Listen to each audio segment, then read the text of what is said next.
SMT Nation, we back. Nation, part 2 of the telco earnings. AT&T is out. Let's take a look at the numbers and let's see how they did. If you appreciate this type of content, please do like and share this video. Subscribe if you're new here.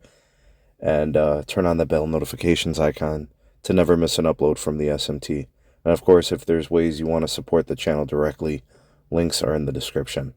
All right, I'll be sure to provide a link for the earnings report from AT&T. I'll get you to like their investor relations page or whatever.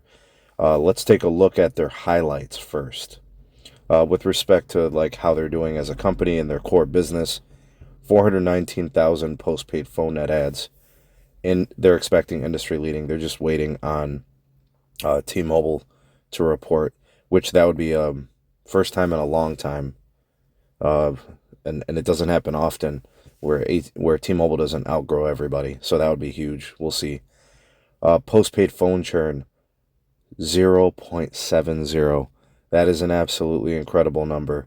That's some of the lowest churn I've ever seen in the industry, which is crazy because they've had multiple data breaches, multiple massive network outages, and customers don't seem to go anywhere. Wow, that's incredible. Mobility service revenues are at $16.3 billion, up 3.4% year over year. 239,000 AT&T fiber net adds, 18 consecutive quarters with 200,000 or more adds. Broadband revenues, $2.7 billion, up 7% year over year. And now they've got 27.8 million consumer and business locations passed with fiber. So it tells you about where they are with respect to that reach and that plan.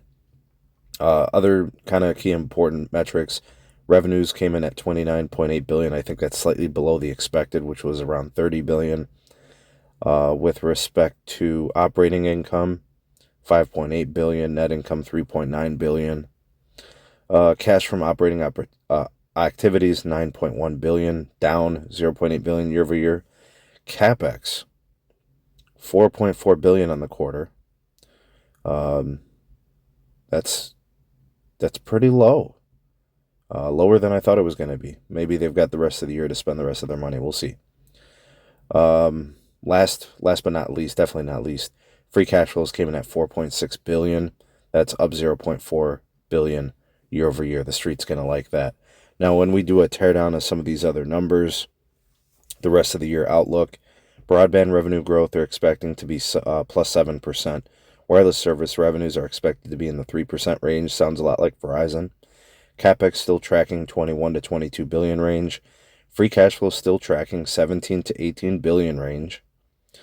And let's see here. Still trying to get to that 30 million plus locations covered with fiber. They're working their way towards that. Let's see here if there's anything important. Oh, AT&T Internet Air net adds 139,000. So they still got a pretty good pace there in parts of 137 markets. Looking to see if I can find any other important numbers. Sometimes they've got some other things in here. I'm going to look at the mobility piece here a little bit. Postpaid phone. Yep, they got 419,000. Prepaid phone, they added 35,000. Total postpaid churn was 0.85.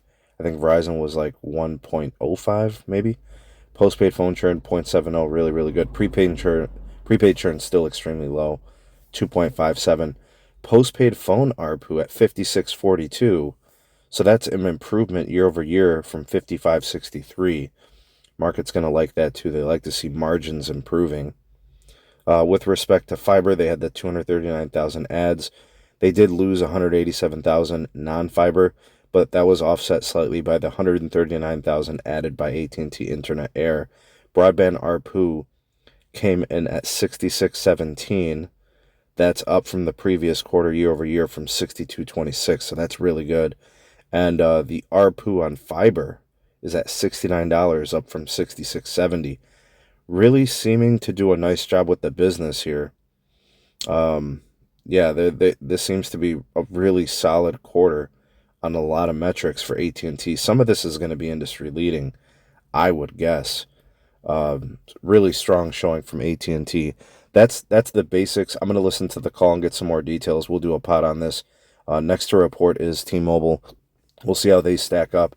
But just on face value, these numbers are better than Verizon's in a lot of ways. But we'll talk about it. All right, guys, sound off in the comment section. Tell me what you think about the quarter for AT&T. Surprised, mildly surprised, very surprised, on par with what you thought was going to happen. Tell me. Comment down below. You're the voice of the people, the SMT Nation. Let your voice be heard.